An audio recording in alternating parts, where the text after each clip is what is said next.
en la ciudad de Buenos Aires. Vamos a charlar en la mañana de hoy un poco de economía, un poco de política, lo que está pasando. Muy amablemente, siempre que lo convocamos, esta es la primera vez en este 2021, vamos a charlar con Javier Milei, que para mí es muy interesante entrevistarlo a Javier, porque Javier es un producto de, particularmente lo digo, y él me va a corregir si está en desacuerdo, de que nació hace muchos años en las redes sociales. Nosotros, como un programa de internet, como una radio de internet, lo venimos siguiendo hace mucho y lo entrevistamos hace mucho. Recuerdo que por lo menos más de 8 o 9 años que lo llamamos siempre y ha sido un referente, y él siempre te daba la nota, él siempre estaba dispuesto a contarte las diferentes situaciones de la política, de la actualidad, fundamentalmente de la economía. Estaba predispuesto al debate. Recuerdo cuando hizo un debate hace muchos años con Delfina Rossi en las antiguas instalaciones de Radio Sónica, y él se presta, y la verdad que hoy ha saltado al plano de la política nacional, y eso, la verdad que es muy interesante que él siempre te siga atendiendo con la misma sonrisa, con la misma buena onda y dándote las mismas explicaciones que te pueden gustar o no, pero se mantiene en el mismo rumbo. Hola Javier, buen día, Maximiliano Orecki te saluda, ¿cómo andás? Buen día, Maxi, un gusto enorme hablar contigo nuevamente. Bueno, gracias por atendernos en la mañana de hoy. Estás en las grandes ligas ahora, Javier, te invitan a comer los grandes referentes, estás como jugando en primera. Ponele. Bueno, ¿cómo ves la Argentina de hoy, después de un año del gobierno, un año ya y pico del gobierno de Alberto Fernández, en el medio de una pandemia, con una situación y una crisis económica muy profunda, pero también con una crisis sanitaria que parece que está desbordada? No sé cuál es tu opinión. A ver, lo primero que hay que comprender es que el año pasado fue, sin lugar a dudas, el peor año de la Argentina en su historia, ¿no? Uh-huh. Porque combinó una caída del PBI que fue la más grande dentro del G20 y fue el triple del resto del mundo. Además, Argentina está entre los 5 países con más inflación del mundo. Uh-huh. Los niveles de pobreza, están acercándose peligrosamente a niveles del 50%. Por lo tanto, Argentina viene de un año que verdaderamente ha sido catastrófico. La tasa de desempleo llegó a tocar bien medida picos del 29%, hoy bien medida es 15, no 11 como la informada. No porque estén mintiendo, sino porque tiene que ver con una cuestión de definición de la tasa de desempleo, que desempleado es aquel que busca empleo y no lo encuentra. Sí, entonces hay un efecto, digamos, de desaliento, o sea, vos trabajabas en un bar, ¿sí?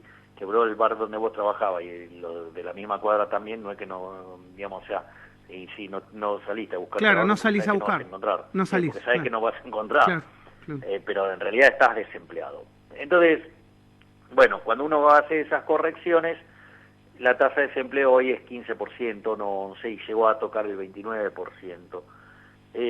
Digamos, casi se cerraron 100.000 empresas de distinto tipo. Cuando vos mirás el empleo privado está estancado. Es decir, que todos los mecanismos de creación de riqueza están dañados en la economía argentina. Es cierto que Argentina está teniendo un rebote, ¿sí?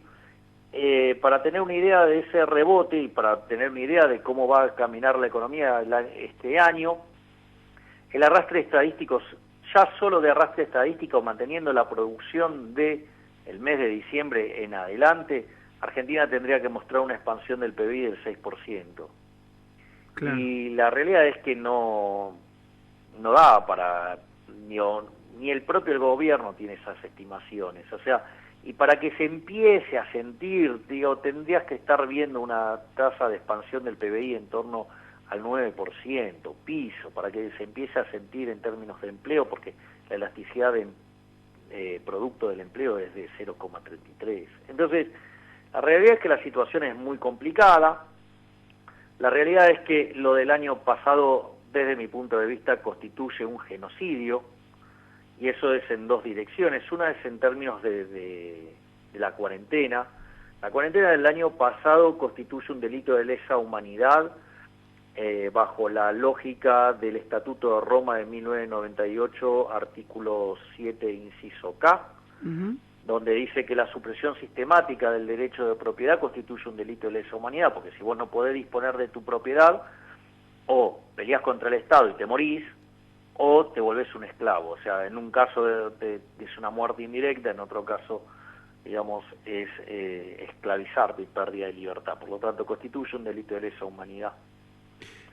Lo que pasa es que esta parte no fue trabajada y avanzada, por parte de los países, porque imagínate que todos los países comunistas quedarían, encuadrados en esta situación y como la dictadura de lo políticamente correcto no puede decir este tipo de cosas, entonces este tipo de situaciones se dejan como casos muy aislados. No, pero es interesante esto que estás diciendo, porque digamos vos estás haciendo alusión específica a un tratado, y también en Argentina ha sucedido que ha habido presentaciones, inclusive judiciales específicas, a violaciones de derechos constitucionales como la libertad de circulación. El ejemplo típico es el de Formosa, ¿no? Por ejemplo. Bueno, el caso de Formosa es el más escandaloso, ¿sí? El caso de Formosa es, para mí, un tubo de ensayo, ¿sí? Es y no es un chiste. O sea, están experimentando a ver qué pasa con el resto, y lo de la verdad que, en un feudo como el de Formosa, cómo reaccionó la gente, aun cuando el 70% del empleo es empleo público, me parece que está mostrando que la cosa está podrida. Pero, entonces, si vos te fijás, también, el tratamiento de la pandemia constituye un delito de lesa humanidad, porque si Argentina hubiera hecho las cosas como un país mediocre, hubiera tenido 10.000 muertos, y tuvo 40.000 el año pasado. O sea, todo ese diferencial de muertos ocurrieron porque básicamente no se testeó, y no se testeó porque no podían afanar con los test, porque eran licitaciones internacionales abiertas y transparentes. Por eso, rechazaron, ¿sí?, en aquel momento hacer la compra conjunta con Chile. Y ahora estamos en un problema parecido con el tema de las vacunas. Por lo tanto, la situación es la dinámica sanitaria con unas nuevas cepas que son más contagiosas, pero que vos no las enfrentás con vacunas porque, estamos escrachados internacionalmente como chorros coimeros. Es un problema grave. Entonces, y la verdad es que cerrar la economía, va a implicar, volver a los IFE y a los ATP, y eso volvería a implicar 5 puntos de emisión monetaria. Claro, y generar inflación. Y claro, porque aparte, todas las canchereadas que hicieron los imbéciles del gobierno con esto de que la inflación era un fenómeno monetario, después de que la inflación tocó un piso entre abril y mayo, en torno al 1,5%, empezó a crecer, ahora viene a un ritmo del 4% mensual. Entonces, ahora, Javier, ¿no crees que el ministro de Economía, en ese sentido, estamos hablando de Guzmán, creyó que podía controlar la emisión, y que hay otro sector del gobierno, tal vez que piensa completamente distinto a Guzmán, no le interesa controlar esa emisión? Es un problema de matices, pero todos responden a la misma matriz. Es lo mismo para vos. Ignorante.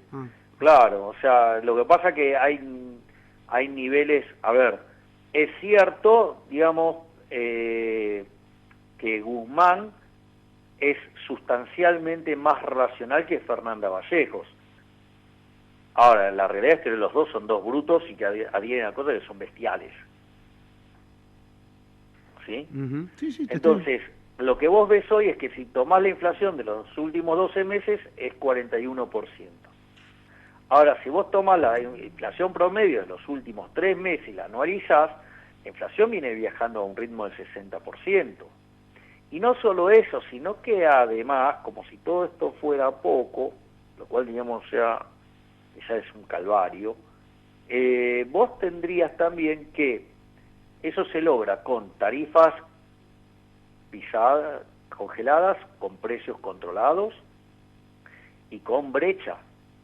Pensá que la mera corrección de la brecha llevaría la tasa de inflación para este año de niveles del 60 a niveles del 100. Claro.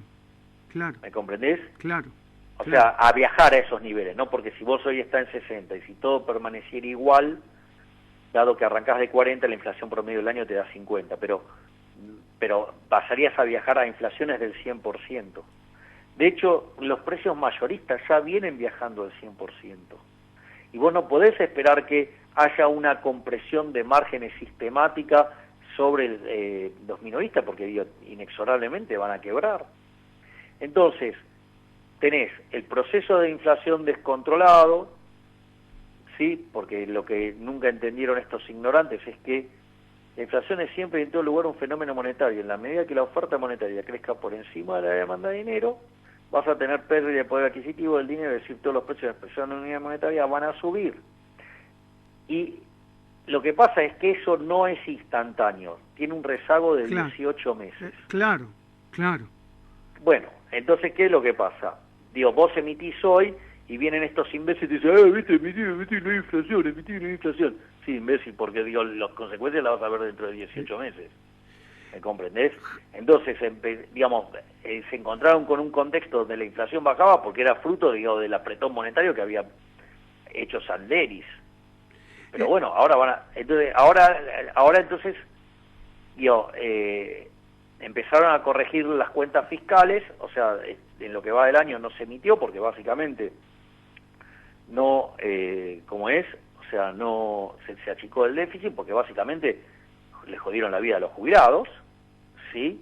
O sea, este gobierno que se la pasó hablando de los viejitos y que ellos estaban preocupados por los jubilados y todo, digamos, o sea, lo están usando como factor Son de los ajuste. que están pagando el ajuste de la crisis, digamos. Exactamente. Pensá que el año pasado, si la corporación política se hubiera bajado 10% sus remuneraciones, no hubiera hecho falta robarle a los jubilados 150.000 millones de pesos. Claro.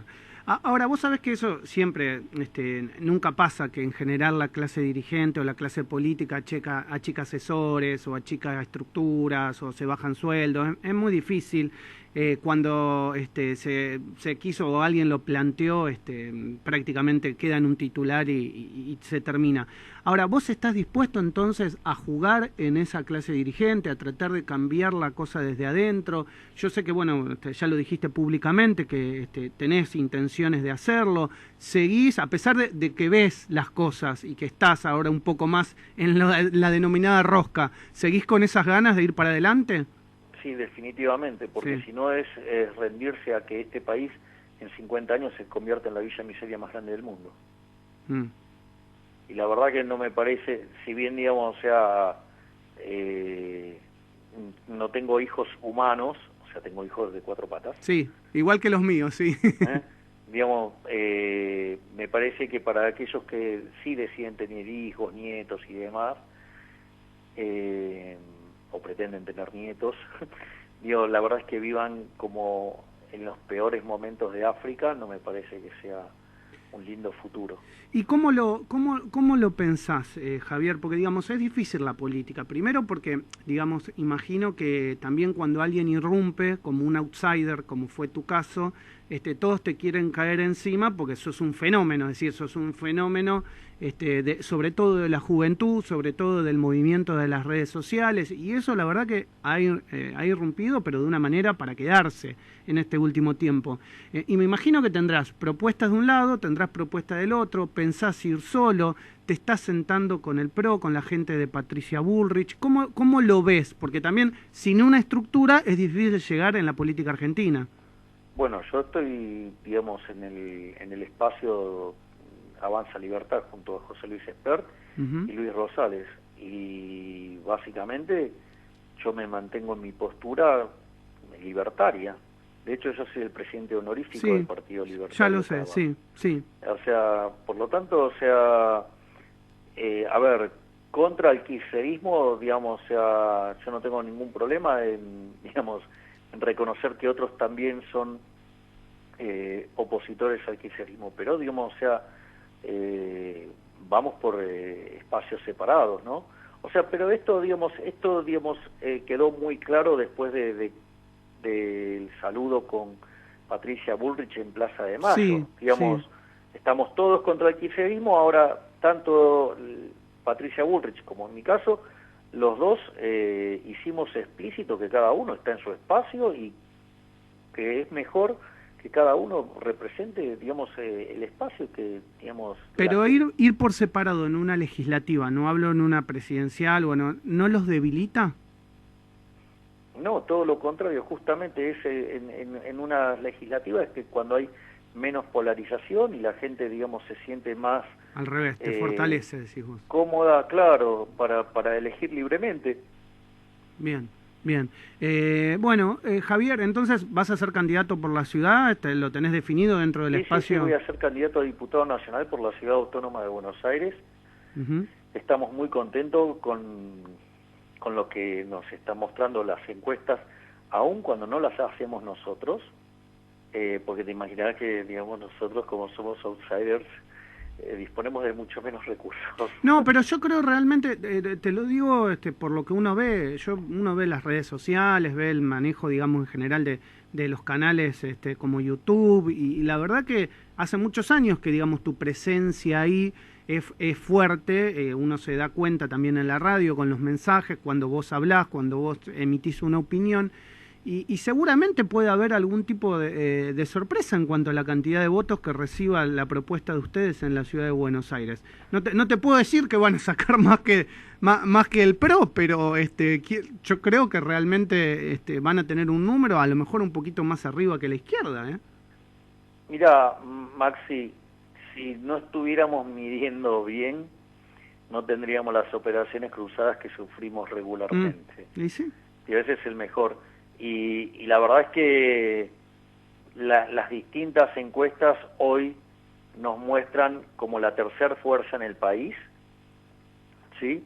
Oscilamos entre el 10 y el 15%, y yo creo que en Capital podemos llegar a hacer una elección muy buena, donde hasta le podemos estar disputando el segundo lugar al kirchnerismo. ¿Van a presentar listas en todo el país?